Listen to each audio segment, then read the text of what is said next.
আমি জামাতের আমিরকে চ্যালেঞ্জ করলাম, আপনার বাড়ি তো সিলেট, সিলেটে 19টা এমপি সিট আছে, আপনি কোন সিটে দাঁড়াইবেন বলেন, আমি সেই সিটে দাঁড়াবো। আমার দল থেকে আমি সেই সিটে দাঁড়াবো। আর 19টা সিটের মধ্যে সিলেটে যদি একটা সিট পাস করতে পারেন তাহলে মনে করবো আপনারা বাপের বেটা। মুক্তিযুদ্ধ হইল, মুক্তিযুদ্ধ শেষ হইল, সব কিছু হইল। আমি আসলাম কোথায়? আমি যদি প্রতিবাদ না করি এদের বিরুদ্ধে আল্লাহ আমাকে দুজক দিবে। সেই কারণে আমি বললাম, এই জামাতে ইসলাম সাবধান, আপনাদের সাথে আমি যুদ্ধ করতে চাই না। তবে আপনাদেরকে আমি প্রথম দিন বলছি, আপনারা যদি ইসলাম চান, শরীয়তের শাসন চান, ভোট করে হন, আসেন ভোটে যাই। আর আবল তাবল কথা কইবেন যুদ্ধ হয় নাই, তাহলে কিন্তু খবর আছে।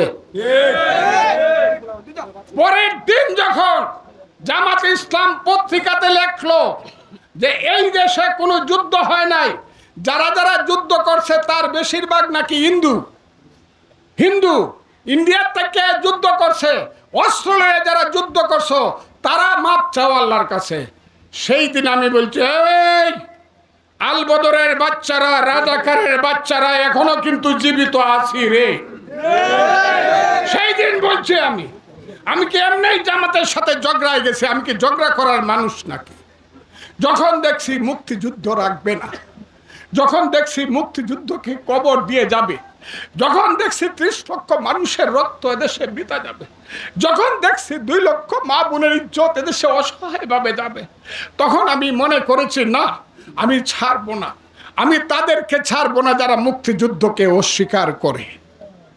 সেই কথা বলতে বলতে বলতে বলতে এমন এক জায়গায় পৌঁছলাম, আমাকে বলা শুরু করলো, যখন আমার সাথে যুক্তিতে পারে না তখন কিছু মৌলানা আজহারি, মৌলানা আমির হামজা, মৌলানা আহমদুল্লাহ, তারা বলা শুরু করলো, আরে ও তো পাগল, ও তো ফজু পাগলা। শোনেন নাই আপনারা? শোনেন নাই? আমি ফজু পাগলা। আপনাদের কি মনে হয় আমি ফজু পাগলা? হ্যাঁ, আপনাদের মনে হয় আমি ফজু পাগলা? 78 বছর বয়সের মানুষ আমি, আমাকে পাগল উপাধি দিয়ে রাজাকাররা বাঁচতে চায়।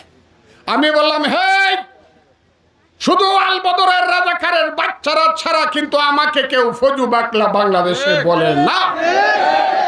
তাদের সাথে যুদ্ধ করতে করতে এমন এক জায়গায় আসলাম, যখন দেখলাম তাদের মুখে সেলাই পড়ে গেছে, আমি একটু কম বললাম তাদেরকে যে বাপের বেটা হইলে ইলেকশনে আসো।